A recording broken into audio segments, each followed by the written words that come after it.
Dans un monde où chaque minute compte et où le temps semble nous échapper entre les doigts, t'es-tu déjà demandé s'il existe un moyen de faire de tes heures de sommeil plus qu'un simple repos? Imagines-tu pouvoir renforcer ton esprit pendant que tu dors, transformant chaque nuit en une opportunité de croître, d'apprendre et de réaliser tes objectifs les plus ambitieux? Si tu es prêt à découvrir l'incroyable pouvoir qui sommeille en toi, je t'invite à plonger dans les pages de cet audiobook transformateur. Prépare-toi à être captivé par les paroles sages d'Horis Sonswet-Marden, qui te guidera dans un voyage vers l'éveil de ton potentiel pendant que tu te reposes dans les bras de Morphée. Ne trouvez-vous pas que ce serait un privilège d'avoir un secrétaire entièrement dévoué à satisfaire vos désirs et capable de concrétiser chacune de vos suggestions, même les plus délicates? Si vous aviez un tel secrétaire et que vous saviez qu'en dépit de sa grande capacité, il ne pourrait accomplir que ce que vous lui suggérez en fonction de votre croyance en son pouvoir de le faire réellement, ne prendriez-vous pas soin de ne pas nourrir de doutes quant à sa capacité à réaliser vos désirs ou suggestions?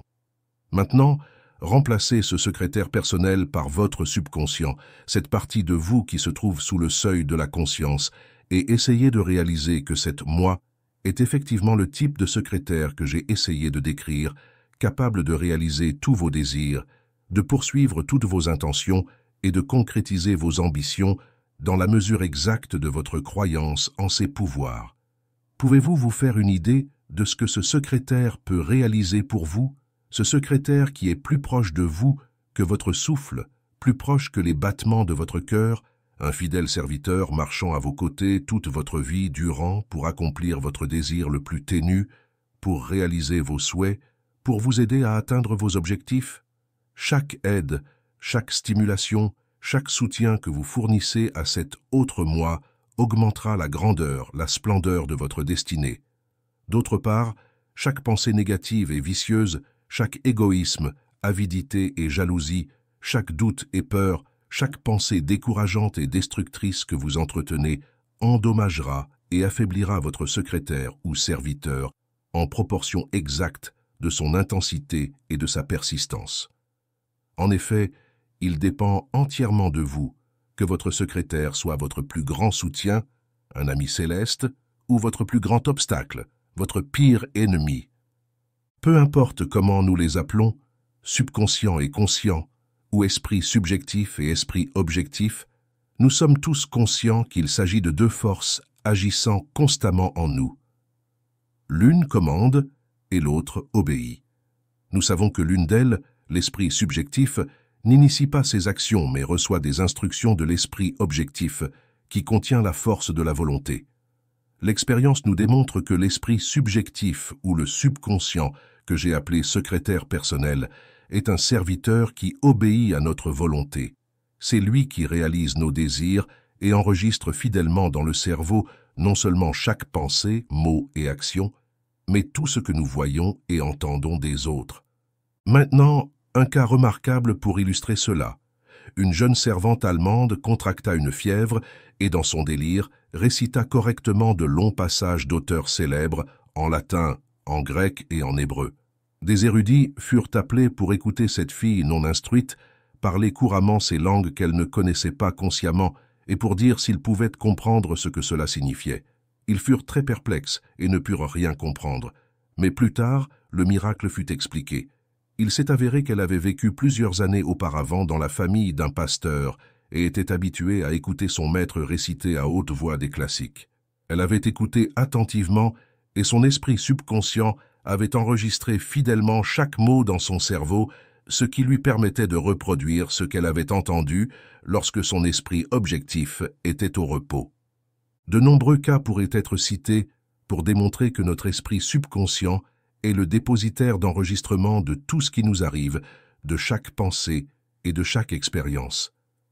Tout ce qui passe devant nos yeux, tout ce que nous voyons, entendons ou percevons est enregistré avec précision dans notre cerveau grâce à notre esprit subconscient.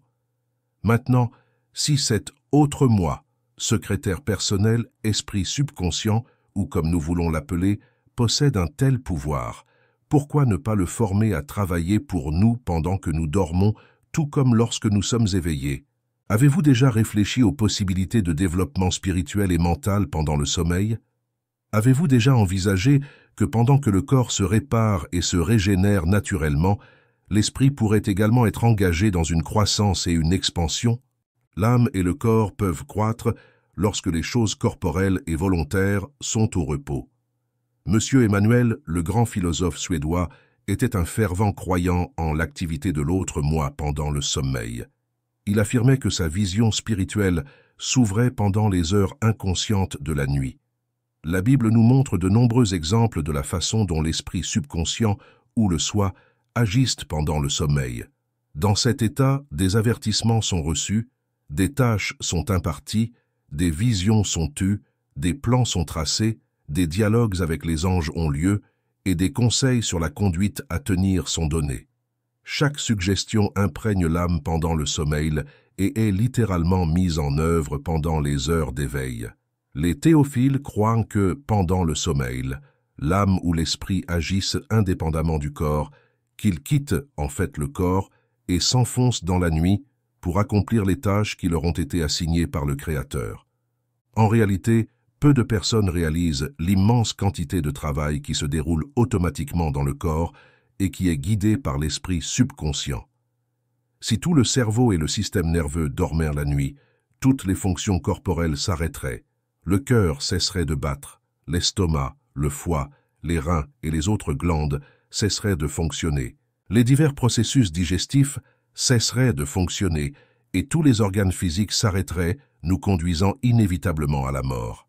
L'un des mystères les plus profonds des processus de la nature est de mettre une partie du cerveau et du système nerveux, ainsi que la plupart des facultés mentales qui étaient en action pendant la journée sous la douce éther du sommeil, tout en réparant et régénérant chaque cellule et tissu, mais en même temps en maintenant en activité un certain nombre de processus corporels et même certaines facultés mentales et créatives.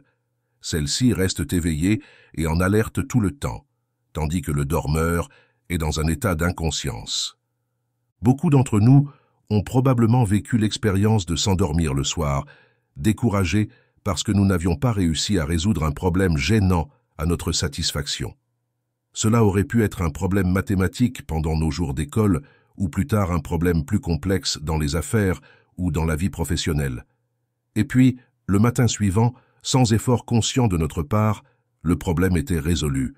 Toutes ces complexités étaient dévoilées et ce qui nous avait tellement troublé la veille était parfaitement clair quand nous nous sommes réveillés. Notre moi conscient et objectif n'était pas entré dans le laboratoire mystérieux où le miracle s'était produit. Nous ne savons pas comment cela s'est produit, nous savons seulement que cela a été fait d'une manière ou d'une autre pendant que nous dormions, sans que nous nous en rendions compte. Certains de nos plus grands invents et découvertes ont été élaborés par l'esprit subconscient pendant le sommeil. De nombreux inventeurs qui se sont endormis avec le cerveau perplexe, découragés et abattus parce qu'ils ne parvenaient pas à établir le lien entre leur théorie et son application pratique, se sont réveillés le matin avec leurs problèmes résolus. Des mathématiciens et des astronomes ont obtenu des résultats extraordinaires pendant leur sommeil, des réponses à des questions qui les avaient déconcertés au-delà de toute mesure pendant leurs heures d'éveil. Des écrivains, des poètes, des peintres, des musiciens, tous ont reçu l'inspiration pour leur travail pendant que leur corps se reposait. Beaucoup de gens essaient d'expliquer ces phénomènes sur une base purement physique, en attribuant le phénomène apparent au simple fait que le cerveau s'est rafraîchi et renouvelé pendant la nuit et que, par conséquent, nous pouvons penser mieux et avec plus de clarté le matin. Cela peut être vrai jusqu'à un certain point. Cependant, il y a quelque chose de plus, quelque chose au-delà de cela. Nous savons que des idées sont suggérées et des problèmes sont résolus de manière qui ne nous viennent pas à l'esprit lorsque nous sommes éveillés. La plupart d'entre nous ont vécu des expériences d'un type ou d'un autre qui démontrent qu'il y a un grand principe, une puissance intelligente derrière la chair mais pas d'elle, qui est constamment active dans nos vies, quelque chose qui nous aide à résoudre nos problèmes. L'un des exemples les plus intéressants de ce type apparaît dans la biographie du grand scientifique, le professeur Louis Agassiz, écrite par sa veuve. Le professeur Agassiz avait passé 2 semaines à essayer de déchiffrer la gravure plutôt obscure d'un poisson fossile sur la plaque de pierre où il était conservé. Fatigué et perplexe, il finit par abandonner son travail et essaya de chasser le problème de son esprit. Peu de temps après, il se réveilla en pleine nuit, convaincu qu'en dormant, il avait vu son poisson avec tous les traits manquants parfaitement restaurés. Mais quand il essaya de retenir et de fixer l'image, elle disparut. Cependant, le matin, il se leva tôt et, pensant qu'en regardant à nouveau la gravure, il verrait quelque chose qui le guiderait vers sa vision. Tout fut vain, car l'enregistrement flou était aussi vide que jamais. La nuit suivante, il vit de nouveau le poisson, mais sans résultat satisfaisant. Quand il se réveilla, le souvenir s'évanouit de sa mémoire comme avant. Dans l'espoir que la même expérience se répéterait la 3e nuit, il plaça un crayon et du papier à côté de son lit avant de se coucher. Par conséquent, le matin, le poisson réapparut dans son rêve, d'abord de manière confuse, mais à la fin, il le vit avec tant de clarté qu'il n'eut plus aucun doute sur ses caractéristiques logiques. À mi-chemin entre le sommeil et l'éveil, il traça ses caractéristiques sur la feuille de papier à côté du lit. Le matin, il fut surpris de voir dans son croquis nocturne des caractéristiques qu'il croyait impossibles à révéler dans le fossile lui-même. Il se précipita dans le jardin et, guidé par son dessin, réussit à sculpter la surface de la pierre sous laquelle se cachaient les parties du poisson. Une fois complètement exposé, il correspondait à son rêve et à son dessin, et il réussit à le classer facilement. Nous connaissons tous des exemples des exploits étonnants accomplis par les somnambules. Ils se lèvent et s'habillent tout en étant profondément endormis, ouvrent et ferment des portes, sortent et marchent, et même chevauchent dans les endroits les plus dangereux où ils n'oseraient jamais aller éveillés. Il est bien connu que beaucoup marchent avec assurance sur le rebord extérieur des toits des maisons, sur les rives des rivières, près du bord des falaises, où un faux pas les précipiterait vers la mort. Ils parlent, écrivent, agissent et se déplacent comme s'ils étaient pleinement conscients de ce qu'ils font. Un somnambule répondra aux questions posées alors qu'il dort et tiendra une conversation rationnelle. À cet égard, l'état du somnambule est similaire à celui d'une personne en transe hypnotique. Il est possible d'agir sur lui de l'extérieur tout en restant complètement inconscient. Des opérations chirurgicales ont été effectuées sur une personne hypnotisée sans l'utilisation d'anesthésie, et il ne fait aucun doute que cela soit également possible pendant un sommeil profond.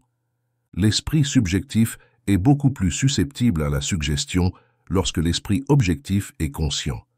Il n'y a pas de résistance due aux préjugés ou aux influences extérieures.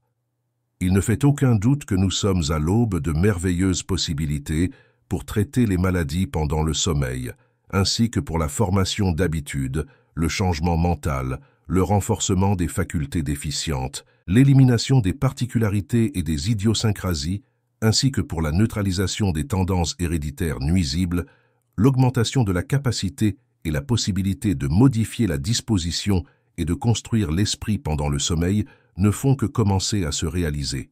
Le pouvoir de l'esprit subjectif sur le corps est bien illustré par le fait que les pensées éveillées chez une personne hypnotisée peuvent être considérablement modifiées.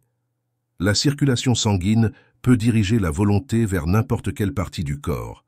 L'hypnotiseur peut faire rougir ou pâlir ses sujets, peut leur faire exprimer sur leur visage une féroce colère, tout comme un regard fascinant, peut provoquer volontairement une anesthésie dans n'importe quelle partie du corps, de telle sorte qu'une aiguille ou un couteau peuvent être insérés dans la chair sans causer la moindre douleur. Il peut profondément imprimer dans l'esprit de la personne hypnotisée la conviction que l'eau qu'elle boit est du whisky, ce qui montrera effectivement tous les signes d'ivresse. Il peut lui faire croire que la cuillère d'eau qu'elle prend est pleine de poison, de sorte qu'elle développe immédiatement les symptômes du poison. L'esprit subjectif est non seulement capable d'exécuter des ordres, mais, comme déjà démontré, toute impression causée sur lui est indélébile. Combien de fois disons-nous « je ne peux pas me souvenir d'un nom familier » ou « les détails d'un événement ou d'une expérience importante. Je ne peux pas y penser maintenant, mais j'y penserai plus tard. Et combien de fois les détails oubliés réapparaissent dans notre esprit lorsque l'occasion est passée et que nous pensons à autre chose.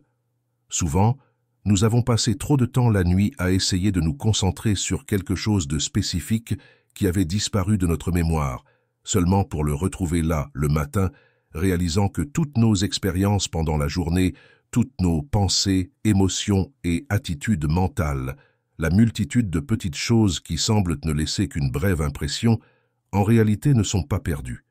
Chaque jour laisse ses traces phonographiques dans le cerveau et ces enregistrements ne sont jamais effacés ni détruits. Ils tombent simplement dans l'esprit subconscient et sont toujours accessibles. Ils pourraient ne pas répondre immédiatement à notre appel, mais ils restent là. Longtemps après être tombés dans l'esprit subconscient, ils peuvent se reproduire avec toute leur vivacité originale. Je me souvenais récemment d'un banquier important qui avait perdu une clé très importante, la seule pour le trésor de la banque. Il prétendait ne pas l'avoir perdue de manière ordinaire, mais qu'elle avait été volée. Les soupçons tombèrent immédiatement sur les employés. Un détective important fut engagé par la banque et après avoir observé et interrogé tous les employés, il fut convaincu que personne, sauf le banquier lui-même, ne savait quelque chose à propos de la clé. Chaque détective a nécessairement quelque chose de psychologue, et ce détective, croyant fermement en sa théorie, suggéra un plan simple pour récupérer la clé. Il dit au banquier d'arrêter de soupçonner les employés et de cesser de s'inquiéter que des voleurs volent le trésor de la banque. Il lui dit de détendre son esprit anxieux et d'aller dormir avec la conviction qu'il avait lui-même mis de côté la clé quelque part et qu'il la trouverait le matin. Alors le détective dit au banquier « Si vous faites cela, je crois que le mystère sera résolu. » Le banquier, autant que possible, fit ce que le détective lui suggéra. Quand il se leva le lendemain matin, il se sentit instinctivement guidé vers un endroit secret et, à sa surprise, la clé était là. Il n'avait pas consciemment mis la clé là-bas, mais après l'avoir trouvée, il avait un vague souvenir d'être allé à cet endroit auparavant. L'esprit objectif ou conscient du banquier était probablement occupé par autre chose quand il avait mis la clé à cet endroit, et seul son subconscient savait ce qu'il faisait. Donc, quand il a perdu la clé, ses peurs, ses soucis, l'anxiété, les soupçons et son état d'esprit généralement agité ont rendu impossible à son esprit subjectif de révéler le secret. Mais après que son esprit se soit calmé et soit revenu en accord avec son intelligence subjective, les informations ont été transmises. Le docteur Jack Duck, une autorité britannique distinguée en la matière, affirme que la mémoire, libérée des distractions, peut parfois être si vive qu'elle permet aux dormeurs de se souvenir de faits survenus des années auparavant et complètement oubliés. Maintenant, comme nous l'avons vu, si l'esprit subconscient peut accomplir un véritable travail, un véritable service pour nous, pourquoi ne pas l'utiliser, en particulier pendant le sommeil? Pourquoi ne pas exploiter cette énorme force créative pour renforcer tous nos pouvoirs et possibilités, pour étendre virtuellement notre temps, notre vie? Pensez à ce que cela signifierait pour nous tout au long de notre vie si nous pouvions maintenir ces fonctions créatives toujours dans un état magnifique, afin qu'elles continuent de résoudre nos problèmes, de découvrir nos facultés et de faire avancer nos plans pendant que nous dormons. Nous avons déjà suffisamment de preuves pour montrer qu'elles effectuent un véritable travail constructif. Permettez-moi de vous présenter le précieux témoignage du docteur sur ce sujet, qui est extrêmement intéressant. L'exercice de la pensée en harmonie avec le sommeil est quelque chose qui peut difficilement être remis en question. Au cours d'un débat, des arguments sont avancés qui ne manquent pas de logique. Une nuit, après une conversation animée sur le spiritisme avec un ami, nous rêvons d'effectuer une série d'expériences de tests. La nature de ces tests est restée fermement imprimée dans notre mémoire. Au réveil, ces rêves n'ont pas perdu leur intelligence et ont montré que nos facultés mentales étaient en excellent état grâce à cela. Maintenant, il a été établi sans l'ombre d'un doute que certaines parties du cerveau restent actives pendant la nuit, tandis que le reste est sous l'anesthésie du sommeil. Cependant, nous commençons à peine à comprendre l'énorme allié que cette partie créative du cerveau peut être pendant le sommeil dans notre développement mental. Il est bien connu que la majeure partie de la croissance d'un enfant, son squelette, ses muscles, ses nerfs et les 12 types de tissus différents de son corps se produisent pendant le sommeil, ce qui diffère des autres heures de la journée. De plus, il est compréhensible que nos esprits grandissent également pendant la nuit et se développent selon les idéaux, les pensées et les émotions avec lesquelles nous les nourrissons avant de nous reposer. Toutes les analogies montrent que l'esprit est toujours éveillé. Il dit que l'esprit pendant le sommeil n'est pas dans un état d'esprit ou dans un état spécial, mais continue et se développe exactement comme pendant les heures d'éveil. En fait, nous ne nous réveillons jamais comme nous étions quand nous nous sommes endormis. Nous sommes meilleurs ou pires parce que nous avons changé pendant que nous dormions. Alors que nos sens sont enveloppés dans le sommeil, l'esprit subconscient est occupé à travailler, à construire ou à détruire. Je crois fermement qu'avec une orientation intelligente et un système de cette faculté créative du cerveau, nous pouvons la faire créer pour nous en fonction de nos désirs. Cependant, la plupart des gens, ne préparant pas leur esprit adéquatement avant de dormir, non seulement n'utilisent pas intelligemment cette merveilleuse agence créative, mais détruisent toute possibilité d'obtenir des résultats bénéfiques de son action.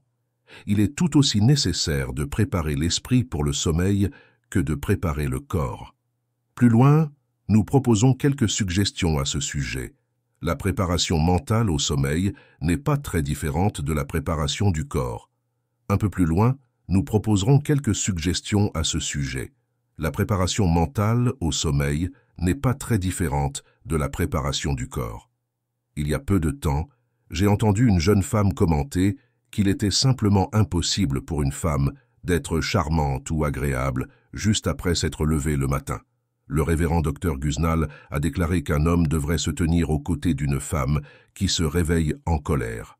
La façon dont nous nous sentons au réveil le matin dépend de la façon dont nous nous sommes sentis ou pensés avant de nous endormir.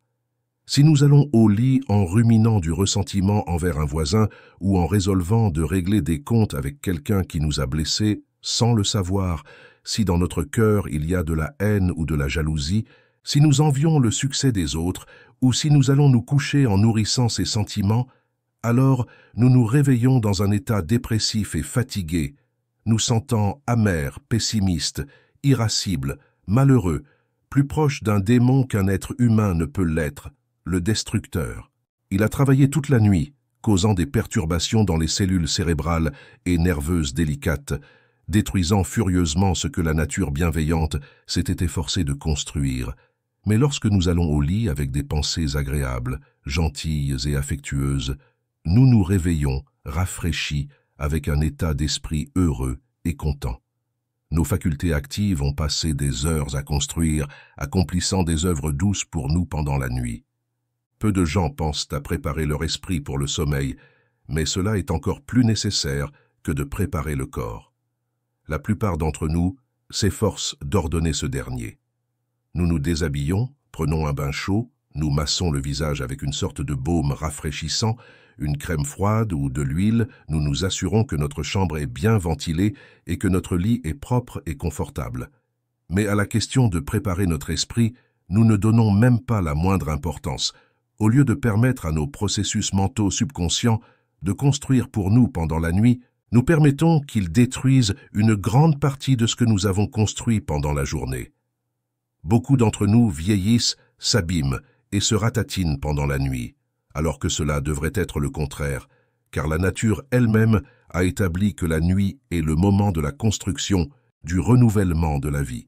Si nous préparions l'esprit pour le sommeil avec la même intelligence et le même soin que nous préparons le corps, si nous prenions un bain mental purificateur, effaçant le tableau de la mémoire de toutes les images sombres et disharmonieuses, de toutes les préoccupations et peurs qui nous ont tourmentés et embrouillés pendant la journée, alors au lieu d'avoir un panorama cauchemardesque qui passe et repasse devant nous toute la nuit, nous volant le repos nécessaire et neutralisant nos forces de reconstitution et de récupération, quelle grande différence cela ferait dans nos succès.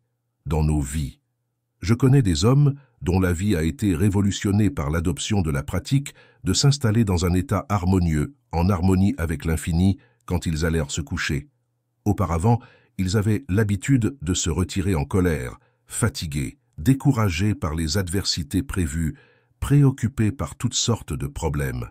Ils discutaient de leurs malheurs pendant la nuit avec leurs femmes, puis réfléchissaient aux conditions malheureuses de leurs affaires, à leurs erreurs et aux conséquences négatives possibles qui pourraient en découler.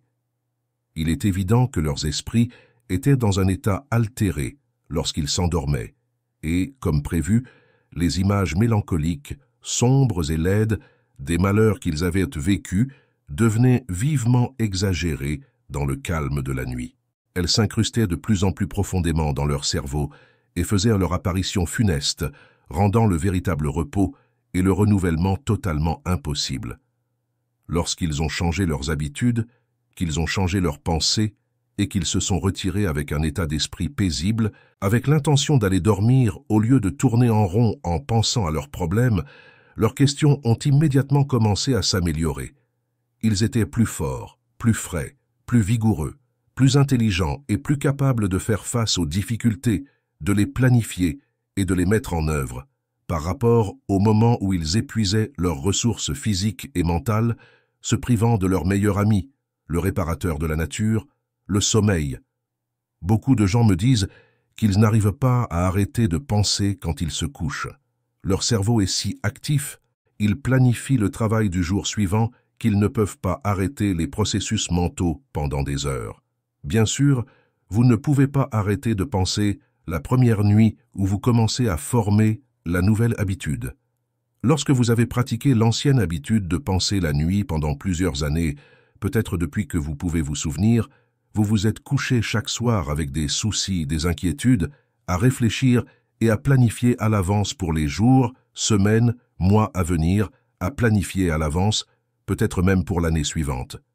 Mais si vous persévérez et en faites une règle inébranlable, ne permettant ni inquiétude, ni peur, ni problèmes commerciaux, ni dissensions de quelque nature que ce soit, d'entrer dans votre chambre, vous réussirez à atteindre votre objectif. Pense à ta chambre comme au seul endroit sacré pour le repos, où les choses qui te tourmentent, te harcèlent et te dérangent pendant la journée ne trouveront pas d'entrée. Place cette inscription au-dessus de la porte ou dans un endroit visible où elle peut être vue. Ceci est mon sanctuaire, le lieu de la paix et du pouvoir suprême dans ma vie, d'où la discorde doit être exclue. Quand tu te déshabilles et te couches, dis-toi, j'ai fait tout ce que je pouvais pendant la journée, maintenant j'arrêterai de penser, d'être préoccupé et de planifier. Je dormirai bien et paisiblement pour me préparer pour le travail de demain. Vide ton esprit non seulement de toutes les pensées anxieuses et inquiétantes concernant les affaires, mais aussi de toute mauvaise volonté ou haine envers les autres. Décide que tu n'entretiendras aucune pensée désagréable, amère ou antipathique envers aucun être humain, que tu effaceras de la tablette de ta mémoire tout ce que tu as eu contre quelqu'un, que tu oublieras tout ce qui a été désagréable dans le passé et que tu commences avec une tablette vierge. Imagine que les mots harmonie, paix, amour et bonne volonté envers chaque créature vivante soient imprimés en lettres de lumière sur tous les murs de ta chambre. Répète-les encore et encore, jusqu'à ce que cet autre toi-même, ce secrétaire personnel, juste en dessous du seuil de ta conscience, soit saturé des idées qu'ils transmettent. Après un moment, laisse-toi glisser dans le sommeil avec un esprit serein et stable, un esprit rempli de pensées heureuses, joyeuses et créatives. Naturellement, tant que la nouvelle habitude ne sera pas établie, les pensées s'insinueront malgré toi. Même si tu n'as pas besoin de les nourrir, tu ne dois en aucun cas te permettre de continuer à penser aux affaires ou à tout autre sujet de discorde après t'être retiré, tout comme tu n'autoriserais pas un fou à te poignarder sans faire aucun effort de défense. Tu ne peux le faire que si tu persistes dans la nouvelle et meilleure façon de t'endormir chaque soir, comme un enfant fatigué, et te réveilles le matin suivant aussi frais et joyeux. Toi et ton subconscient, après un moment, exécuterez tes ordres sans aucun effort conscient de ta part. Ce moi subconscient insomniaque est en réalité l'un des agents les plus efficaces dont l'homme dispose pour l'aider à réaliser tout ce qu'il désire. L'insomnie, par exemple, qui est la malédiction de tant d'Américains, peut être complètement surmontée avec son aide. Si tu es victime d'insomnie et que tu te couches chaque nuit avec la ferme conviction que tu vas dormir, tu es en grande partie victime de ta croyance. La conviction dans ton esprit subconscient qu'il y a un problème avec ta capacité à dormir est en grande partie responsable de la persistance de ton problème. Nous savons par expérience que nous pouvons nous convaincre de presque n'importe quoi en le déclarant suffisamment longtemps et avec une fréquence constante de répétition. Après un certain temps, la conviction s'établit dans notre esprit que la chose est vraie. Nous pouvons établir l'habitude du sommeil avec la même facilité que n'importe quelle autre habitude. Il est parfaitement possible de réacquérir le pouvoir de dormir normalement grâce à l'affirmation et à la répétition constante dans des conversations du cœur au cœur avec nous-mêmes. Ton subconscient, cette partie de ta nature qui supervise les fonctions involontaires ou automatiques pendant le sommeil, ainsi que lorsque tu es éveillé, sera là pour t'aider, par exemple, à marcher et à accomplir d'autres activités qui ne nécessitent pas l'abolition de l'esprit ou une volonté spéciale. Il peut être amené à obéir à ses ordres, ou plutôt à ses suggestions, pour surmonter l'insomnie. Dis à cet être intérieur: tu sais qu'il n'y a aucune raison pour laquelle tu ne pourrais pas dormir, il n'y a aucun défaut dans ta constitution physique ou mentale qui te maintienne éveillé. Tu devrais dormir profondément pendant de nombreuses heures chaque nuit, et il n'y a aucune raison pour que tu ne le fasses pas. Alors, tu le feras ce soir même. Répète des affirmations similaires pendant la journée. Dis-toi: cette insomnie n'est qu'une mauvaise habitude. Si tu étais physiquement ou mentalement malade, si tu avais des défauts graves dans ton système nerveux qui te donnaient une excuse pour l'insomnie, ce serait une autre affaire. Mais tu n'as rien de tout cela. Tu es simplement esclave d'une obsession absurde et tu en finiras avec ça. Commence maintenant. Tu dormiras mieux cette nuit, la nuit prochaine et la suivante. Tu mettras fin à ce monstre imaginaire que tu as construit dans ton esprit et qui n'existe pas dans la réalité. Rien ne te retient éveillé sauf ta conviction et ta peur de ne pas pouvoir dormir. Prépare ton esprit au sommeil comme suggéré. Vide-le de toute inquiétude, peur, jalousie, manque de charité, de tout ce qui perturbe, irrite ou excite. Remplace tout cela par des pensées de joie, de bonne humeur et de choses qui t'aident et t'inspirent. Comporte-toi avec la conviction que tu t'endormiras facilement et naturellement. Détends chaque muscle et dis-toi calmement et somnolent: j'ai tellement sommeil, beaucoup de sommeil, trop. Le subconscient t'écoutera et mettra rapidement en pratique ta suggestion de manière automatique. Il n'est pas nécessaire de dire que si l'insomnie est le résultat de mauvaises habitudes ou d'habitudes irrégulières, la victime doit d'abord changer ses habitudes avant d'espérer un quelconque soulagement. L'homme est fait d'habitudes. Nous accomplissons la plupart des fonctions de notre vie avec plus ou moins de régularité, de sorte qu'elles deviennent pratiquement automatiques. La régularité, le système et l'ordre sont indispensables pour notre santé, notre succès et notre bonheur. C'est particulièrement vrai en ce qui concerne le sommeil. Nous devons maintenir des horaires réguliers et être systématiques dans nos habitudes. Notre sommeil peut être affecté si vous jouez aussi durement que vous travaillez. Vous vous rafraîchissez et vous revitalisez avec un divertissement agréable lorsque vous avez fini de travailler, puis à une heure régulière chaque nuit, préparez votre esprit pour le sommeil tout comme vous prépareriez votre corps. Offrez-vous une douche mentale et habillez-vous avec de belles pensées. Si vous le faites, en peu de temps, vous établirez l'habitude d'un sommeil profond, paisible et réparateur. Que vous le fassiez ou non, habituez-vous à faire un appel à votre grand intérieur avant de vous retirer. Laissez le message de l'élévation, de l'expansion et de l'amplification de vous-même, de ce que vous désirez et voulez réaliser mais ne savez pas comment.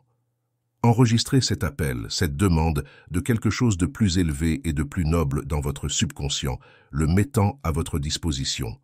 Il fonctionnera comme une levure pendant la nuit et après un certain temps, toutes les forces constructives en vous se réuniront pour promouvoir votre objectif, pour vous aider à réaliser votre vision.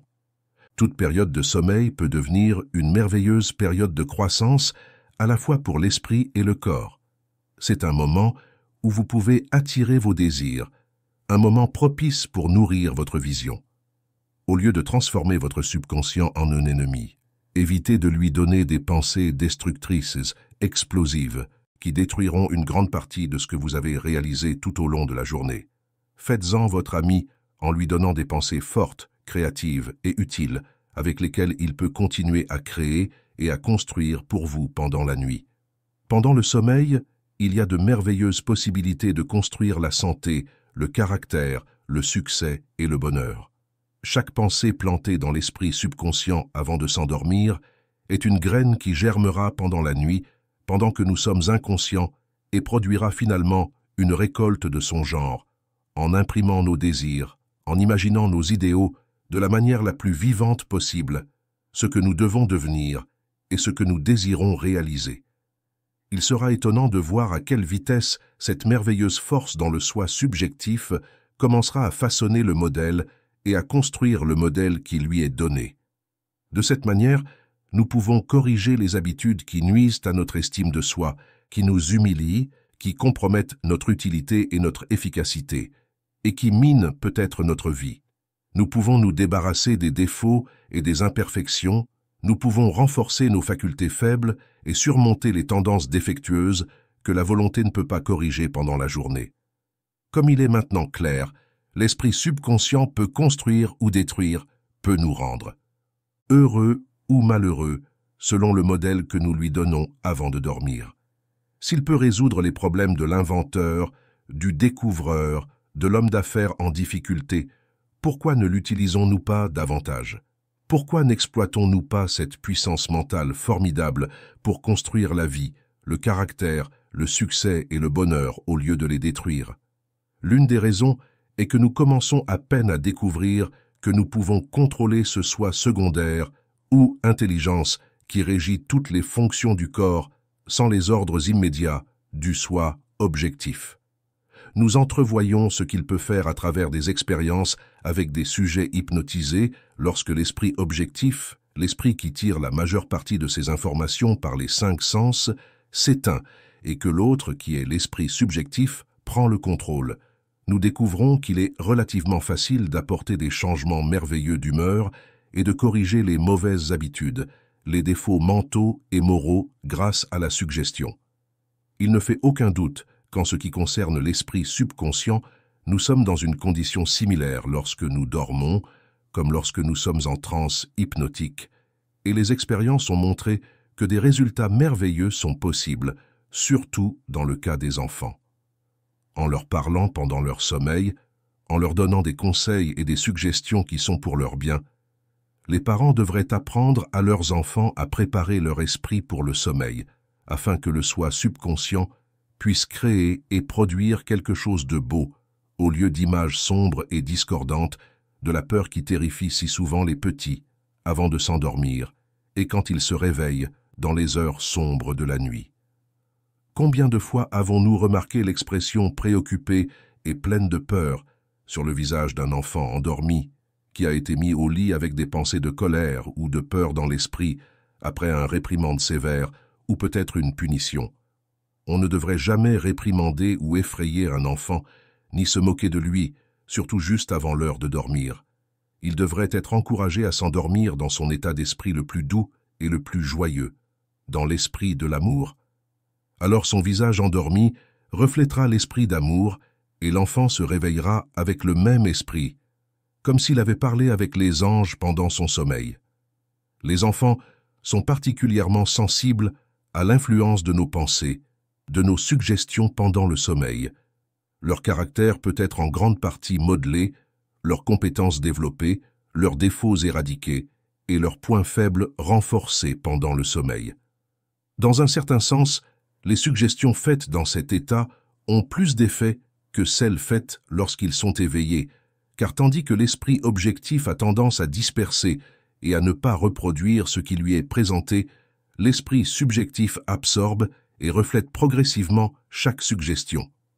De nombreuses mères ont constaté que c'est vrai, surtout en corrigeant de mauvaises habitudes qui semblaient presque impossibles à aborder lorsque les enfants étaient éveillés.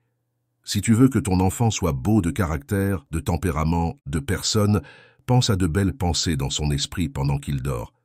Parle-lui de belles choses pendant son sommeil. Je crois qu'il viendra un moment où une grande partie de la formation de l'enfant se déroulera pendant le sommeil. Ses facultés esthétiques, l'amour pour la musique, l'art, ou toutes les choses nobles et belles, les talents spéciaux et les possibilités latentes de toutes sortes se développeront grâce à la suggestion. Les merveilleuses forces créatives internes renferment le grand secret de la vie, et béni soit celui qui le découvre. Doublement béni soit celui qui le trouve dès le début de la vie. Selon Rawson, nous ne comptons vraiment pas les années d'un homme tant qu'il n'a plus rien à compter.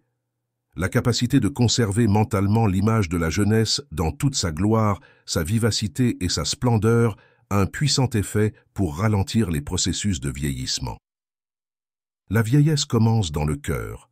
Quand le cœur se refroidit, la peau vieillit et les signes de l'âge s'emprègnent sur le corps. L'esprit s'affaiblit, les idéaux s'estompent et les sucs de la vie se figent.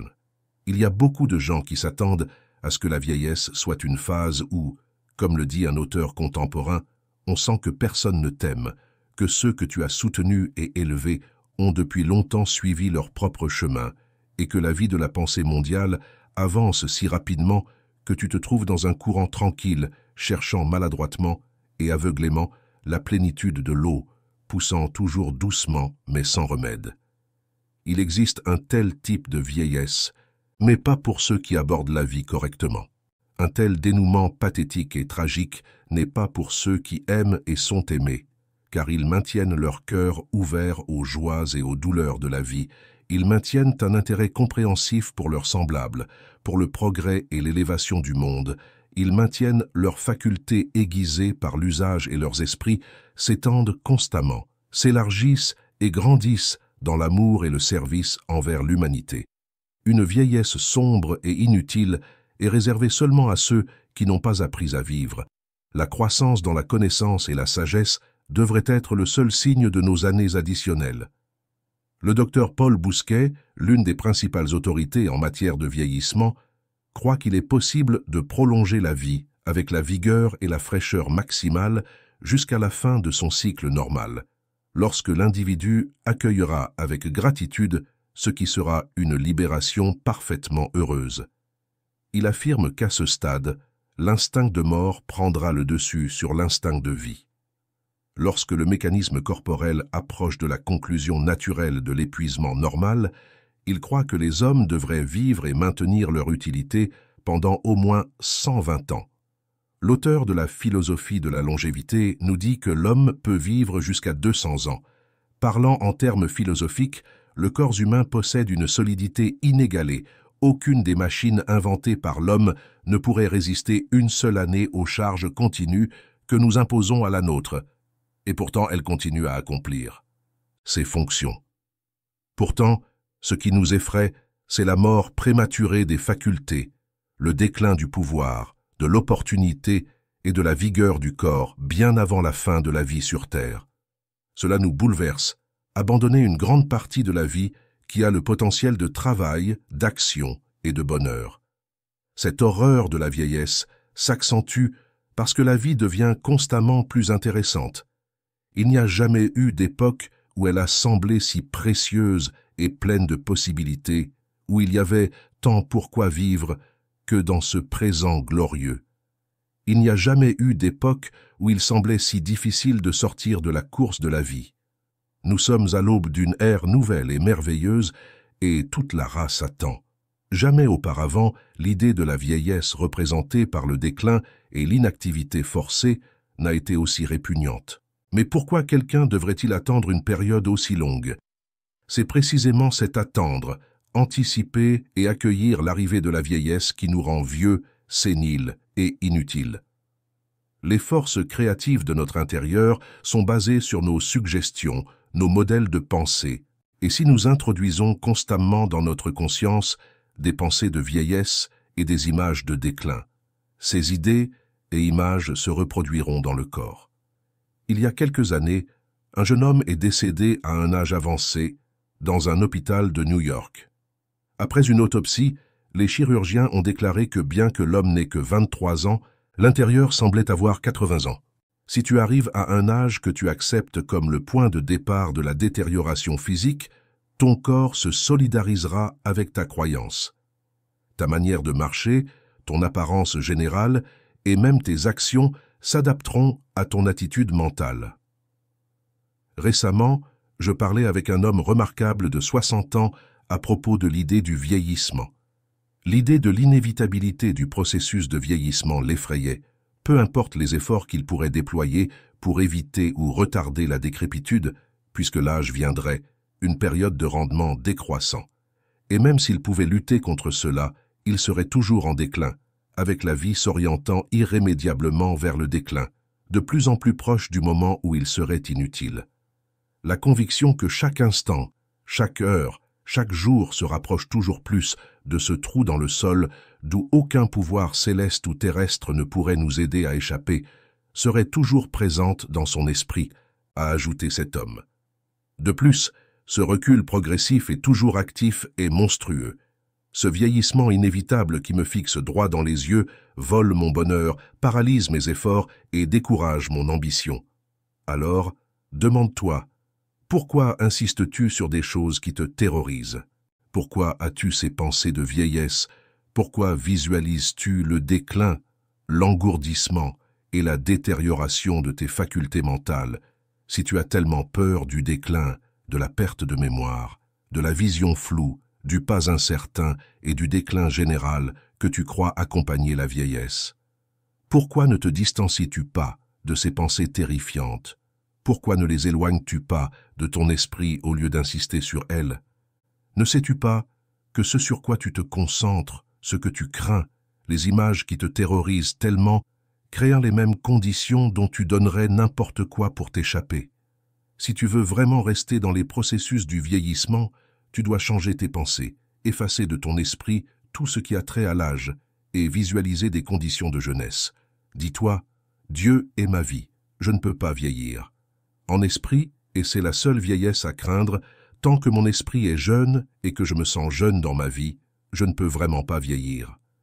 Le grand problème de ceux qui vieillissent est qu'ils s'éloignent des choses qui les garderaient jeunes. La plupart des gens, après 50 ans, commencent à ridiculiser les enfants et les jeunes en général, ressentent que ce n'est pas de leur âge d'agir comme ils le faisaient quand ils étaient plus jeunes et plongent jour après jour de plus en plus dans les manières et les habitudes de la vieillesse. Nous construisons dans notre vie les modèles d'image que nous avons dans notre esprit. C'est une loi mentale. Quand tu atteins le point où la plupart des gens montrent des signes de leur âge, tu imagines que tu devrais faire de même. Tu commences à penser que tu as probablement fait ton meilleur travail et que tes facultés devraient décliner à partir de maintenant. Tu imagines que tes facultés diminuent, qu'elles ne sont plus aussi aiguisées qu'avant, qu'elles ne peuvent pas supporter autant. Tu imagines que tu devrais commencer à lâcher un peu, à faire moins d'exercices, à travailler moins et à prendre la vie plus calmement. Au moment où tu te permets de penser que tes facultés commencent à décliner, elles le feront, et ton apparence et les conditions de ton corps suivront tes convictions. Si tu entretiens l'idée que ton ambition diminue, que tes facultés se détériorent, tu seras convaincu que les jeunes te surpassent et tu commences volontairement à occuper une position arrière, métaphoriquement, derrière les jeunes. Une fois que cela est fait, tu seras condamné à être repoussé de plus en plus en arrière. Tu seras jugé selon ta propre évaluation, ayant fait une confession d'âge, reconnaissant dans les pensées et les actions que, en ce qui concerne le travail et le rendement productif, tu n'es plus égal aux jeunes. Ils seront naturellement préférés à toi. Si les personnes qui ont vieilli prématurément pouvaient analyser les influences qui leur ont volé le droit de naissance à la jeunesse, elles découvriraient que la plupart d'entre elles sont une fausse conviction qu'elles doivent vieillir plus ou moins à ce moment-là. Toute préoccupation est inutile. L'anxiété provient souvent de la vanité, de la jalousie et de l'indulgence envers des passions telles que le tempérament excessif, la vengeance et tout type de pensée malsaine. Si nous pouvions éliminer ces influences de nos vies, nous ferions un grand pas vers la jeunesse. Si nous pouvions effacer toutes les cicatrices et les rides, tous les effets de nos pensées, émotions, humeurs et passions qui vieillissent, alors beaucoup d'entre nous seraient tellement transformés et rajeunis que nos amis à peine nous reconnaîtraient. Les pensées, les humeurs et les passions qui vieillissent font que la plupart d'entre nous sont âgés dès que nous atteignons la mi-vie. Les lois de renouvellement et de rajeunissement sont toujours opérationnelles en nous, et elles seront efficaces si nous ne les neutralisons pas avec des pensées erronées. Les changements chimiques causés dans le sang et d'autres sécrétions par l'inquiétude, la peur, l'effet des passions explosives ou tout trouble mental dépressif sont ce qui mettra en action les processus de vieillissement. Ce que nous fixons fermement dans nos vies, nous le transmettons à nos enfants, et cette conviction acquiert une force cumulative au fil des siècles. Tous les enfants des pays chrétiens naissent avec la croyance raciale que 60 ou 70 ans représentent une sorte de limite de la vie humaine. Cela s'est cristallisé en une conviction raciale. Ainsi, nous commençons à nous préparer pour la fin bien avant la période prévue. Tant que nous maintiendrons cette croyance, nous ne pourrons pas éloigner de notre esprit la suggestion qui en découle, selon laquelle, lorsque nous dépassons la moitié du siècle, nos facultés commencent à décliner. L'idée même d'avoir atteint notre limite de croissance, qu'il faut abandonner tout espoir de progrès ultérieur, tend à imprimer de plus en plus profondément l'image et la conviction de la vieillesse dans nos esprits. Et bien sûr, les processus créatifs ne peuvent que reproduire le modèle qui leur a été donné. Certains hommes franchissent la ligne du sommet à partir de laquelle ils croient devoir descendre un quart de siècle avant nous, car nous franchissons cette ligne de démarcation mentalement plus tôt. Nous la franchissons quand nous sommes convaincus d'avoir dépassé le maximum de notre puissance productive et d'être entrés dans la période des rendements décroissants. Beaucoup de gens ont ce qu'ils aiment appeler un pressentiment qu'ils ne vivront pas au-delà d'un certain âge, et cela devient un objectif pour toute leur vie. Ils commencent à se préparer pour la fin. Leur conviction qu'ils mourront à un moment spécifique établit en grande partie la limitation de leurs années. Pas il y a longtemps, à une réception, j'ai rencontré un homme très érudit et intelligent qui m'a dit qu'il était parfaitement sûr de ne pas pouvoir devenir vieux. Il a justement cité sa croyance dans l'analogie qui traverse toute la nature, montrant que les plantes, les animaux et toutes les formes de vie qui mûrissent tôt meurent tôt, et comme il était pratiquement adulte à 15 ans, il était convaincu qu'il devrait mourir relativement jeune. Il disait être comme un peuplier par rapport à un chêne. L'un mûrit et meurt tôt, l'autre mûrit tard et est très longévif. Cet homme est tellement sous le joug de sa conviction qu'il doit mourir tôt qu'il ne lutte pas pour la longévité, ne prend pas habituellement soin de sa santé ni des précautions nécessaires en temps de danger. Il argumente: à quoi bon essayer de lutter contre les lois de la nature? Il vaut mieux que je profite de ma vie et en tire le maximum de plaisir tant que je suis en vie, en essayant de compenser une mort prématurée. Beaucoup d'individus commencent leur jeunesse avec la conviction d'avoir une tâche héréditaire, une prédisposition à une maladie qui raccourcira probablement leur vie. Ils parcourent la vie avec cette pensée restrictive et limitante si profondément enracinée dans la moelle de leur être qu'ils ne cherchent même pas à se développer au maximum de leurs capacités. Nos succès dépendent en grande partie du plan et des attentes que nous avons pour notre vie. Si nous faisons en sorte que notre plan s'adapte seulement à la moitié ou au tiers du temps que nous devrions naturellement vivre, nous n'obtiendrons qu'une fraction de ce dont nous sommes réellement capables de faire. J'ai un ami qui, depuis son enfance, était convaincu qu'il ne vivrait pas longtemps, et s'il devait survivre un jour, il n'irait pas au-delà de 40 ans, car ses parents étaient morts avant cet âge. En conséquence, il n'a jamais planifié une vie longue de croissance constante et de puissance croissante, et le résultat est qu'il n'a pas réalisé la moitié de ses capacités réelles. Il est infiniment préférable de croire que nous vivrons de nombreuses années de plus que nous ne le prévoyons probablement, plutôt que de sacrifier quelques années précieuses en fixant une date de décès, simplement parce qu'un de nos parents ou les deux sont décédés vers cet âge, ou parce que nous craignons d'avoir hérité d'une maladie, comme le cancer, qui se développera probablement de manière fatale à un moment précis. Pensez à l'influence pernicieuse exercée sur l'esprit d'un enfant par la suggestion constante qu'il mourra probablement très jeune en raison du fait que ses parents ou certains de ses proches l'ont fait. Même s'il a la chance de survivre aux maladies et aux accidents de la jeunesse et de la maturité précoce, il ne pourra pas étendre beaucoup sa limite de vie s'il la dépasse à un certain point. Cependant, nous inculquons dans l'esprit de nos enfants d'autres suggestions similaires jusqu'à ce qu'elles deviennent partie intégrante de leur vie.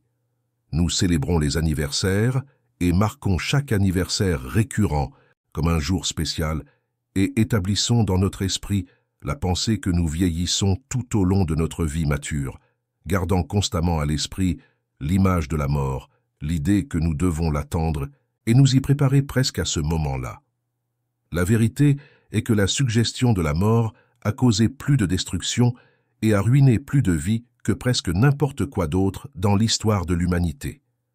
Elle est responsable de la plupart de la peur, qui est la plus grande malédiction de la race. Un remarquable médecin affirme que si les enfants étaient plutôt éduqués davantage dans les principes de l'immortalité au lieu d'entendre si souvent parler de la mort, ils conserveraient leur jeunesse beaucoup plus longtemps et pourraient allonger leur vie. Je crois que viendra un moment où l'habitude de célébrer les anniversaires, qui met l'accent sur le fait que nous vieillissons d'une année et nous rapprochons de la fin, sera éliminée. Alors, les enfants ne seront pas rappelés de manière si forcée, une fois tous les 365 jours, que chaque anniversaire est un jalon dans l'âge. Nous savions que l'esprit n'est pas influencé par les années, que son essence même est la jeunesse et l'immortalité. Au plus profond de notre âme, nous réalisons qu'il y a un principe de vie en nous qui ne connaît ni l'âge ni la mort. Nous découvrirons que la vieillesse est en grande partie une question d'attitude mentale et que nous deviendrons ce en quoi nous croyons devoir être. En réalité, la durée de vie moyenne augmente constamment car la science apprend aux hommes comment vivre pour préserver la santé et la jeunesse. Autrefois, les hommes et les femmes vieillissaient bien plus tôt qu'aujourd'hui et mouraient très jeunes. Nous ne pensons pas autant à la mort qu'au début de ce pays, lorsque se préparer pour la vie future semblait être l'occupation principale de nos ancêtres puritains. Ils avaient très peu de considération pour ce monde et ne cherchaient pas à profiter beaucoup de la vie. Ils parlaient toujours, priaient et chantaient de la vie là-bas, tout en rendant la vie ici sombre et restrictive. Ils oublièrent que la religion enseignée par le Christ était une source de grande joie. Il n'y a pas d'ennemi plus grand des processus de vieillissement que de vivre toujours joyeux. L'espoir, la bonne humeur et la joie incarnent l'esprit jeune. Si vous voulez rester jeune, cultivez cet esprit. Ayez des pensées jeunes, vivez beaucoup dans la jeunesse, entrez dans leur vie, leur sport, leurs jeux ou leurs ambitions. Jouez le rôle du jeune avec enthousiasme et ferveur. Vous ne pouvez pas utiliser une compétence tant que vous ne pensez pas et ne croyez pas que vous pouvez le faire. Votre pouvoir de réserve restera inactif tant que votre confiance en vous ne l'appellera pas à l'action. Si vous voulez continuer à être jeune, agissez comme si vous vous sentiez jeune. Si vous ne voulez pas vieillir, arrêtez de penser et d'agir comme si vous vieillissiez. Au lieu de marcher avec les épaules tombantes et un pas lent et traînant, adoptez une posture droite et donnez de l'élasticité à vos pas. Ne marchez pas comme une personne âgée dont l'énergie diminue, dont les flammes juvéniles s'éteignent. Marchez avec l'élasticité d'un jeune plein de vie, d'esprit et de vigueur. Le corps n'est pas vieux tant que l'esprit n'y consente pas. Cessez de vous considérer comme une personne âgée et cessez de manifester des symptômes de décrépitude. Souvenez-vous que l'impression que vous laissez sur les autres agira sur vous. Si vous laissez les autres se faire une idée que vous vieillissez physiquement et mentalement, vous aurez beaucoup plus à surmonter dans votre effort pour changer leurs convictions. Lorsque nous avons l'ambition d'atteindre un objectif spécifique et que notre cœur est concentré sur celui-ci, nous nous efforçons de l'obtenir. Nous entrons en contact avec lui mentalement et nous le connectons à travers nos pensées. Nous établissons un lien avec l'objectif souhaité. En d'autres termes, nous faisons de notre mieux pour l'obtenir, et l'effort mental est une force réelle qui tend à faire correspondre notre rêve à sa réalisation. Une femme moderne et à jour est un bon exemple de ce que je veux dire. Elle ne se comporte pas comme une personne âgée et ne s'habille pas non plus de la même manière. Lorsque vous avez dépassé la moitié de la vie, nous ne voyons plus le chapeau de dame âgée ni la robe de dame âgée, comme c'était le cas auparavant. Les femmes qui vieillissent s'habillent maintenant de manière juvénile, de sorte qu'elles paraissent plus jeunes que leur grand-mère au même âge. Elles font de leur mieux pour paraître jeunes. Les hommes ont beaucoup plus tendance que les femmes à négliger leur apparence personnelle en vieillissant. Ils laissent pousser leurs cheveux, laissent pousser leur barbe, courbant les épaules, traînent les pieds en marchant et commencent à négliger leur tenue vestimentaire. Ils ne sont pas aussi attentifs à préserver leur apparence jeune que les femmes qui utilisent toutes sortes de ressources pour éviter les signes de l'âge et continuent de maintenir leur charme.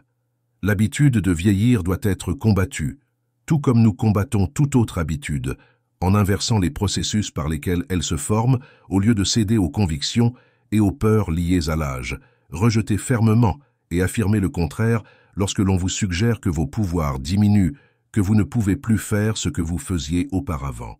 Montrez la fausseté de cela en exerçant les facultés que vous croyez s'affaiblir.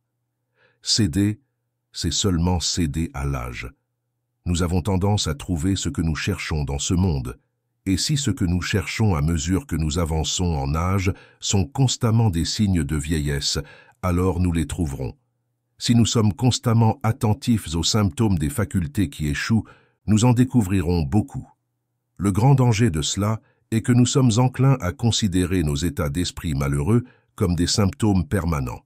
En d'autres termes, un individu dont l'esprit est concentré sur ces processus de vieillissement a tendance à tirer une conclusion erronée de ses états d'esprit et sentiments temporaires, finissant ainsi par les confondre avec des conditions permanentes. La plupart des personnes qui montrent des signes de vieillissement prématuré souffrent du poison de la pensée chronique, c'est-à-dire du poison de l'âge chronique. Dès la naissance, ils ont entendu parler de vieillesse, la répétition de la conviction qu'à un certain âge, une personne commencerait naturellement à ralentir et à se préparer pour la fin. Ainsi, au lieu de combattre l'âge en maintenant la pensée de l'éternelle jeunesse et vitalité, ils ont gardé les pensées de faiblesse et de déclin des facultés.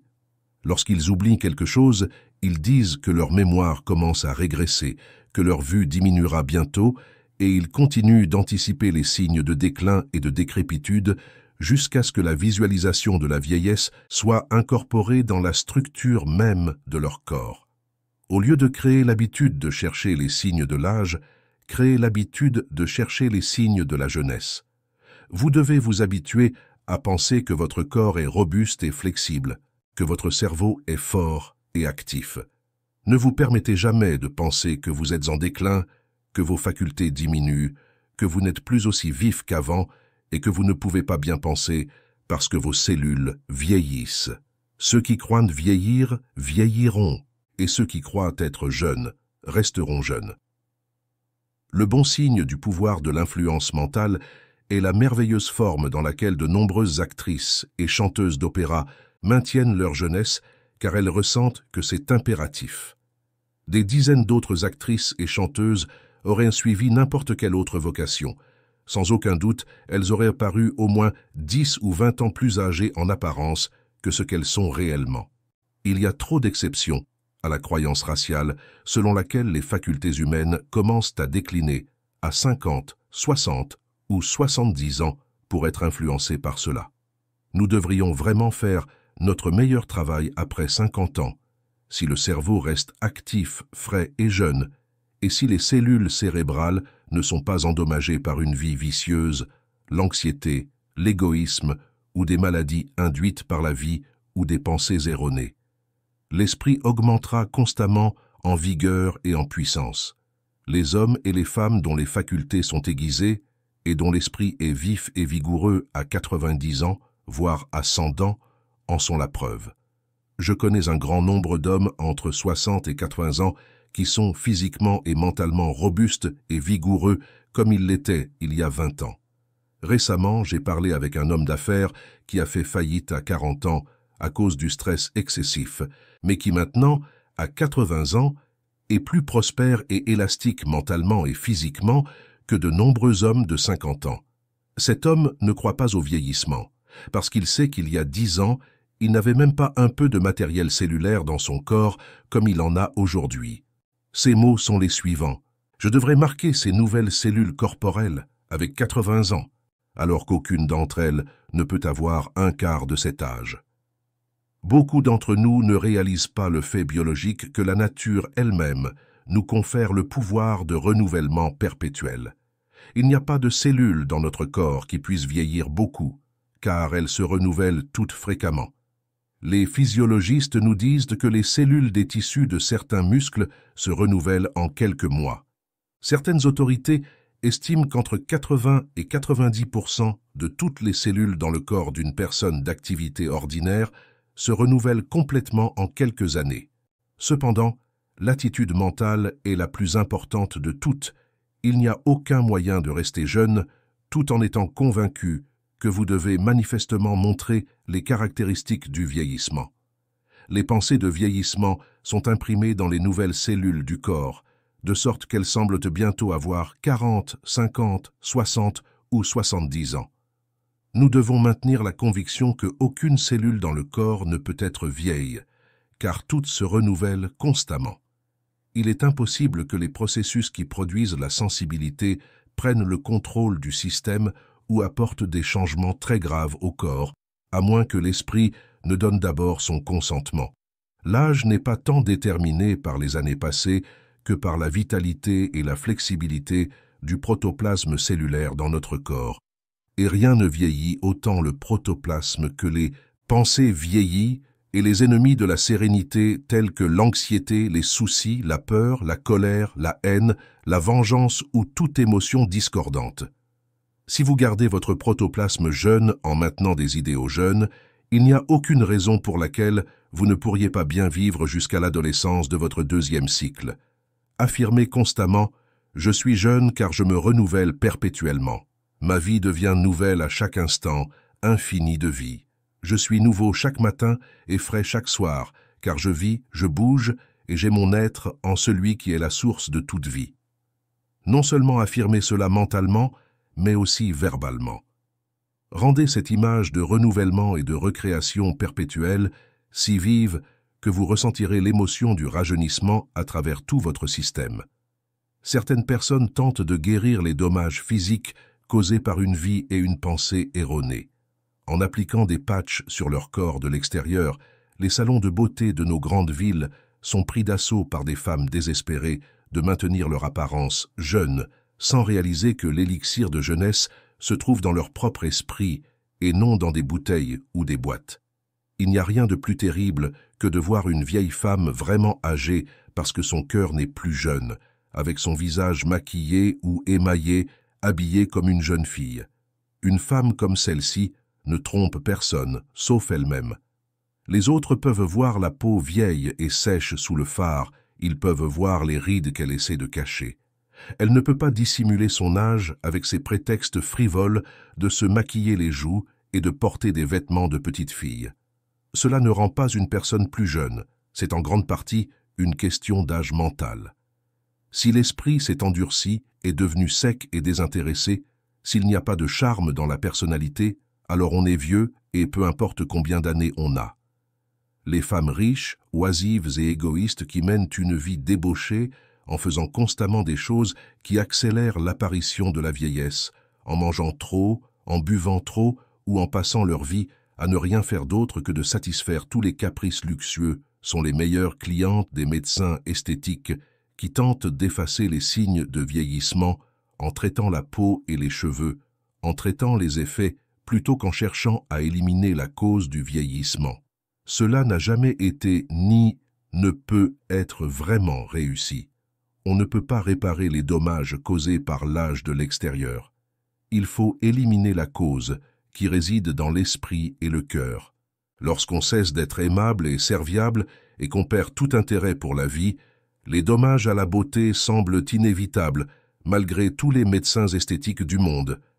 Je connais les femmes oisives des hommes riches qui ne comprennent pas pourquoi elles vieillissent si rapidement en apparence, alors qu'elles mènent une vie si facile sans souci ni responsabilité.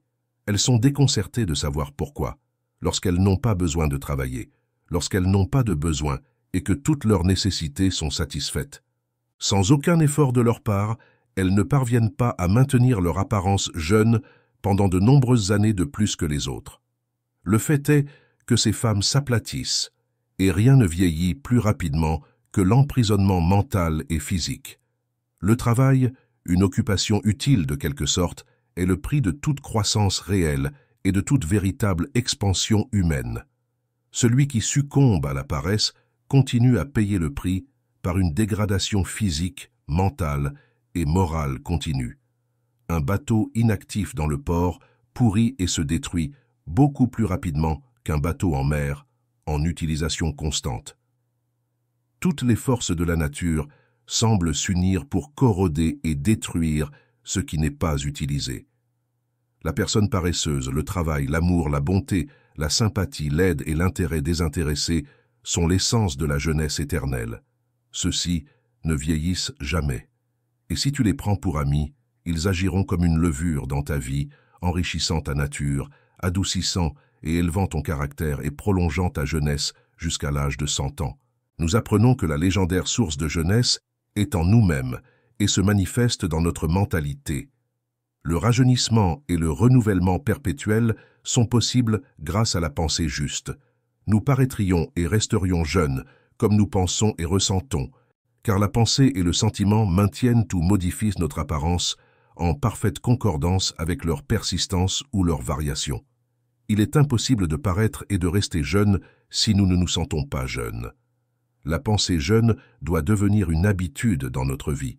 Ceux qui donnent à Dieu la plus grande opportunité en eux expérimentent un lien plus profond et vivent mieux en compagnie de la vie infinie. Si nous savions comment vivre, nous mouvoir et être en lui, être conscients de cela à chaque instant, alors nous aurions compris le vrai sens de vivre. Nous serions satisfaits, car nous nous réveillerions à son image, au plus profond de chaque cœur qui n'a pas oublié le sens de sa vision intérieure. Dans cette croyance réside la conviction que nous sommes unis à une puissance inconnue et invisible, et que d'une manière ou d'une autre, nous sommes liés de manière inséparable à la conscience infinie. C'est une loi mentale selon laquelle les pensées et les convictions ne peuvent attirer que celles de leur propre classe. Une pensée de haine est un aimant pour la haine, et plus longtemps nous la maintenons, plus fermement nous la contemplerons et la focaliserons dans l'esprit, plus grand et puissant deviendra l'aimant de la haine. Au premier jour de la Grande Guerre européenne, un soldat juif dans la première ligne d'un bataillon russe s'engagea dans un combat rapproché avec un Autrichien dans le bataillon adverse. Dans leur rencontre désespérée, le juif russe enfonça sa baïonnette dans la poitrine de son adversaire, un juif autrichien.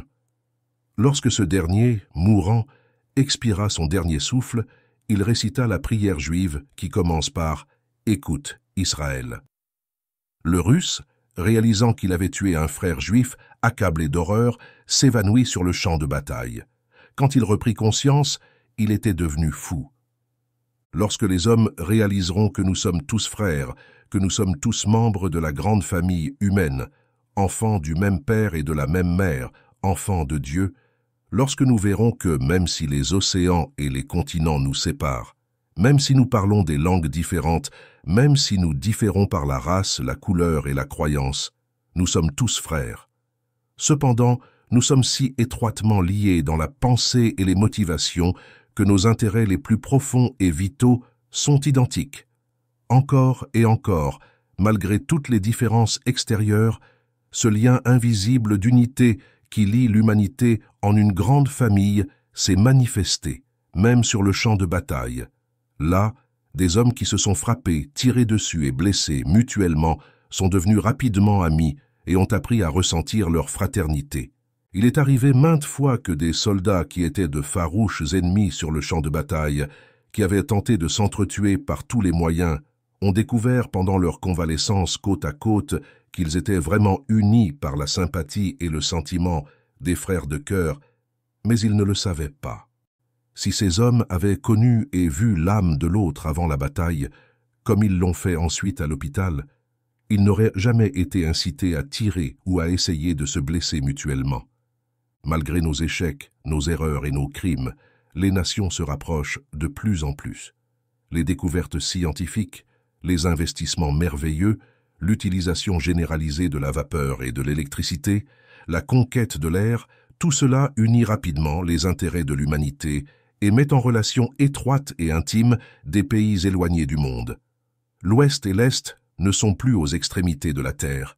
Ils commencent à se connaître, à se respecter et à apprendre les uns des autres.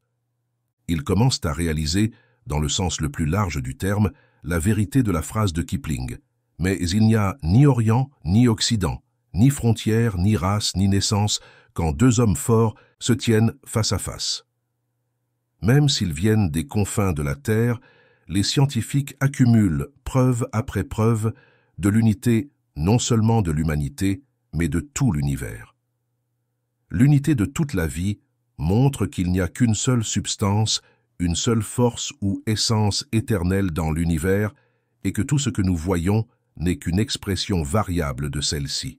Tout ce qui nous entoure n'est qu'une modification, un changement de forme de cette substance universelle, de la même manière que l'électricité est une manifestation de la force dans les formes divines, dans son pouvoir libéré pour abattre de grands arbres et détruire d'énormes bâtiments, ou dans son utilisation par l'homme pour faire avancer des trains, éclairer nos maisons, fournir de la chaleur pour cuisiner, et dans de nombreux autres dispositifs domestiques et industriels. La principale leçon que nous devons apprendre de tout cela est notre union inséparable avec le Créateur de la vie, cette unité éternelle et perpétuelle d'esprit, l'unité avec le Père que le Christ est venu nous enseigner. Moi et le Père, nous sommes un. Je suis la vigne, vous êtes les sarments. Nous sommes si étroitement liés les uns aux autres et tous au Père, comme les sarments à la vigne mère. Lorsque nous sommes conscients de notre union, de notre participation à l'infini, nous ressentons un pouvoir supplémentaire, tout comme le sarment ressent la force des courants vitaux qui coulent vers lui depuis la vigne séparée du tronc mère. Le même sarment ne se sentirait pas aussi sûr. Il se rendrait rapidement compte qu'il ne pourrait rien faire seul et se flétrirait bientôt et mourrait.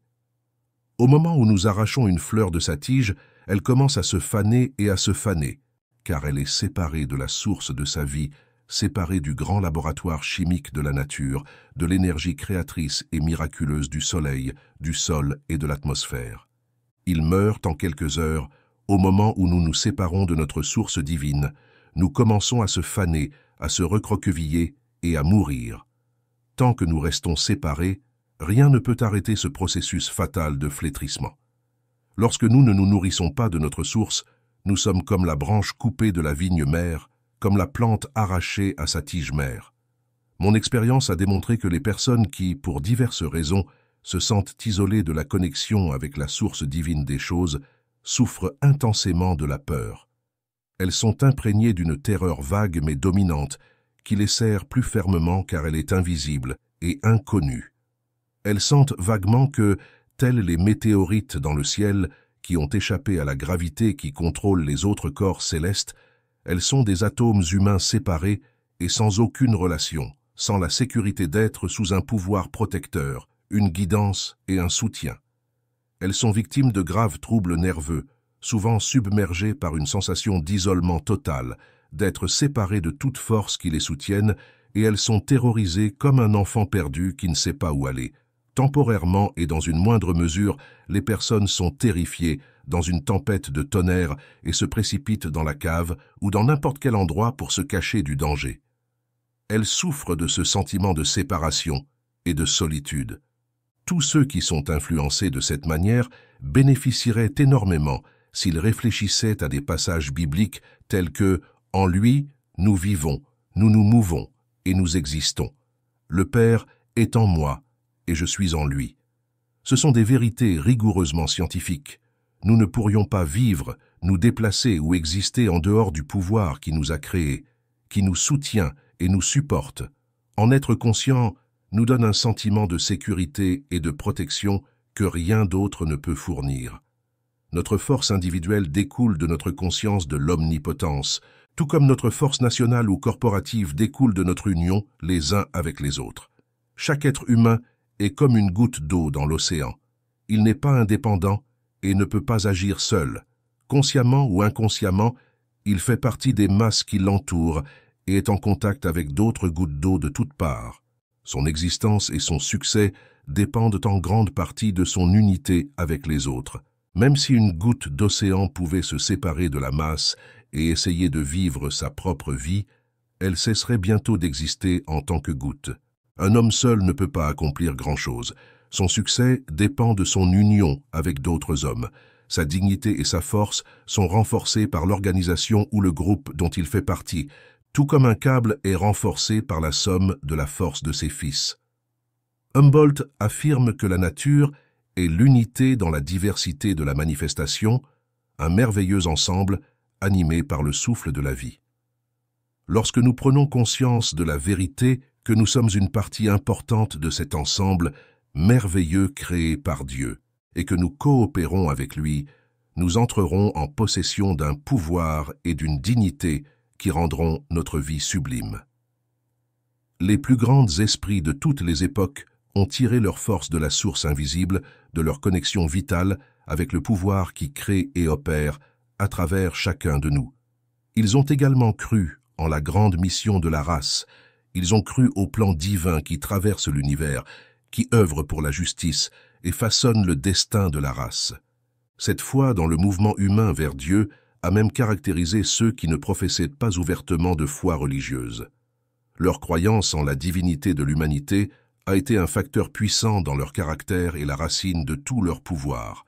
Cette même foi, cette confiance inébranlable en l'intelligence cosmique divine, a apporté consolation, paix mentale accrue et bonheur à des foules d'êtres humains, plus que toute autre chose.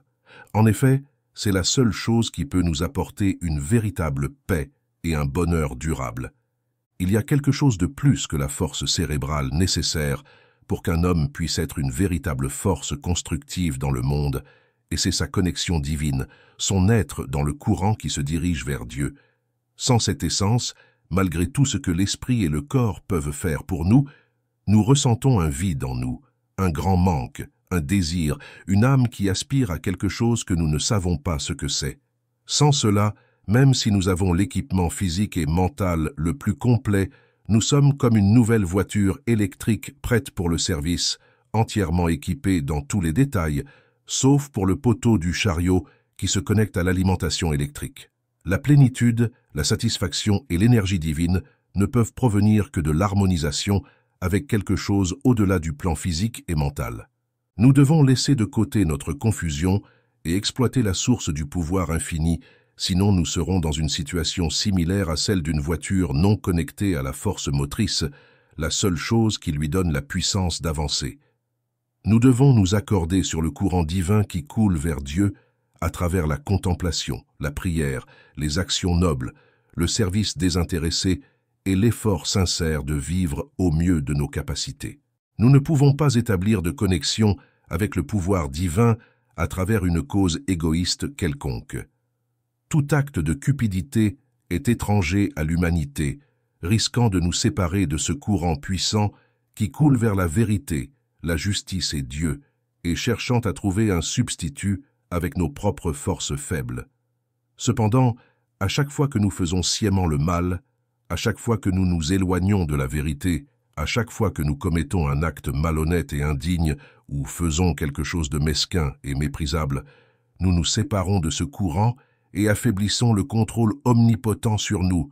Nous rompons notre connexion et devenons la proie de toutes sortes de peurs et de doutes. Quelqu'un a dit à juste titre que lorsque qu'un homme commet un acte mauvais, il se lie à la douleur en raison de l'unité de toute la vie. Il a établi un lien entre lui et tout le courant des influences humaines corrompues. Il s'est connecté à toutes les forces de l'univers qui conspireront pour le traîner et l'éloigner encore plus du Créateur et de l'Inspirateur de tout bien.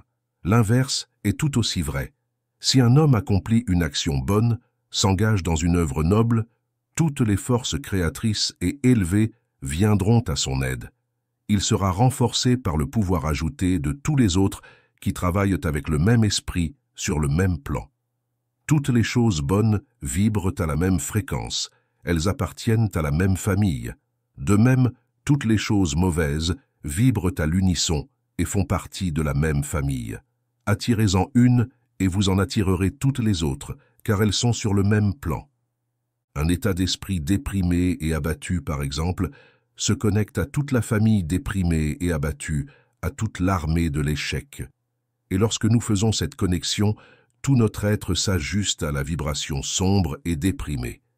Si nous hébergeons la pensée de la pauvreté et la peur de tomber dans le dénuement, nous nous unissons à toutes les vibrations de pauvreté de l'univers. Ainsi, tout ce qui est lié à la pauvreté se précipite vers nous à travers le courant que nous avons établi selon ce même principe. Si quelqu'un a des pensées joyeuses et optimistes, s'il se connecte au courant de l'abondance, à la générosité d'une offre abondante du Créateur, il s'allie à toutes les forces subtiles, productives et créatives de l'existence. Autrefois, on pensait que nous ne pouvions acquérir de connaissances ou d'impressions qu'à travers les 5 sens, mais maintenant, nous savons qu'il existe de nombreux autres moyens par lesquels nous communiquons avec les autres. Il y a une communication mentale et spirituelle qui est plus intime, plus réelle que tout ce que nous pouvons faire par le contact ou l'expression physique. Nous pouvons nous asseoir à côté de ceux qui sympathisent avec nous pendant des heures sans les toucher, sans dire un mot, sans même un regard, et pourtant profiter de la conversation la plus douce et délicieuse. Nous sommes conscients que nos esprits intercommuniquent de manière plus profonde, subtile et satisfaisante que ce qui est possible par le contact physique ou à travers les sens. En effet, il y a beaucoup de moments dans la vie qui sont si sacrés que nous sentons que les mots simples les profaneraient, les angoisseraient et les perturberaient plutôt qu'ils n'aideraient ou consoleraient. Nous sommes conscients qu'ils sont trop grossiers pour transmettre les sentiments les plus subtils, trop maladroits pour porter les expressions de sympathie et d'amour d'une âme à l'autre, qui sont en harmonie. Le message de l'amour enseigne que l'amour de la vie est un seul cœur qui bat à travers Dieu, toi et moi. Une seule vie coule dans les veines de toute la création, l'esprit se remplit de beauté que l'œil physique ne contemple jamais. L'oreille mentale entend des harmonies, des mélodies merveilleuses que le nerf auditif est trop rudimentaire pour percevoir. L'âme, par sa connexion plus étroite avec Dieu, reçoit des perceptions que même l'esprit ne peut pas comprendre. À travers cette connexion divine, à travers le grand intérieur de nous-mêmes, nous pouvons accumuler un pouvoir qui révolutionnera nos vies ici et maintenant. En nous-mêmes, nous pouvons libérer des flux d'énergie infiniment plus puissants que tout pouvoir physique. Nous savons que l'éther cosmique qui nous entoure est plein de vibrations divines chargées de forces spirituelles et d'intelligence omnisciente qui attendent toujours d'inonder nos esprits lorsque nous faisons les bonnes connexions et sommes prêts à les recevoir. Cette substance universelle, l'éther cosmique, est la source de toute provision, tout comme ce pouvoir divin que la plupart des gens excluent de leur vie parce qu'ils ne savent pas comment s'y connecter. Ils ferment résolument leurs esprits à l'afflux divin, refusant de croire en ce qui n'est pas démontrable par les sens. La plupart d'entre nous sont très sceptiques quant à la réalité de l'invisible. Nous sommes des thomistes doutant uniquement de ce qui est matériel, de ce que nous pouvons voir ou entendre. Les enfants pourraient être éduqués dans une atmosphère différente s'ils étaient introduits dès le départ aux réalités invisibles et les utilisaient à leur fin, tout comme nous façonnons et formons les choses matérielles. Il y aurait relativement peu d'échecs dans la vie. Il était prévu que l'homme reste en contact perpétuel avec le pouvoir qui l'a créé, qu'il reste en harmonie avec tout ce qui est sain, bon, pur et vrai. Mais malheureusement, nous perdons constamment notre connexion et devenons ainsi impuissants, faibles, alors que nous pourrions être puissants, forts et créatifs. Vivre en communication sans fil avec le courant divin qui traverse toute la création signifie être en contact avec la divinité. Et, en effet, c'est être divinement réussi. Aucun pouvoir extérieur à nous ne peut couper notre communication avec ce courant.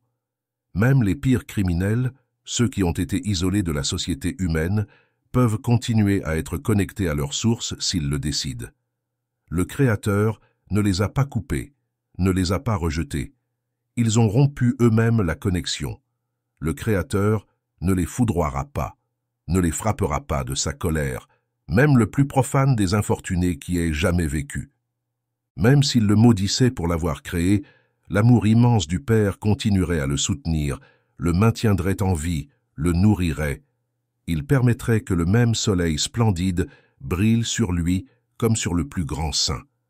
Toutes les bénédictions de la nature continueraient à être là pour son plaisir et lui seraient données aussi librement qu'aux plus dévoués adorateurs. Si nous pouvions comprendre cette magnifique vérité, notre unité avec le grand principe créatif de l'univers transformerait la race, bannirait la peur, apporterait la paix et l'harmonie dans nos vies, nous donnerait un sentiment de sécurité, de satisfaction et de bonheur comme jamais auparavant. Jusqu'à ce que nous reconnaissions notre unité avec Dieu et avec les autres, nous ne pourrons jamais atteindre notre pleine stature, nous ne pourrons jamais exploiter les multiples pouvoirs à notre disposition. Nous n'atteindrons jamais cette virilité glorifiée qui s'aligne sur le modèle possible de l'homme créé par le Père et la Mère, jusqu'à ce qu'elle soit enracinée dans la nature de chaque enfant qui n'a pas seulement été créé par le Père et la Mère, mais qui est pour toujours et fondamentalement connecté à lui, plus proche de lui que de ses propres mains et pieds, plus proche que les battements de son cœur. Cette unité de l'enfant avec son Créateur est le principe qui finira par façonner la race en être véritablement parfait.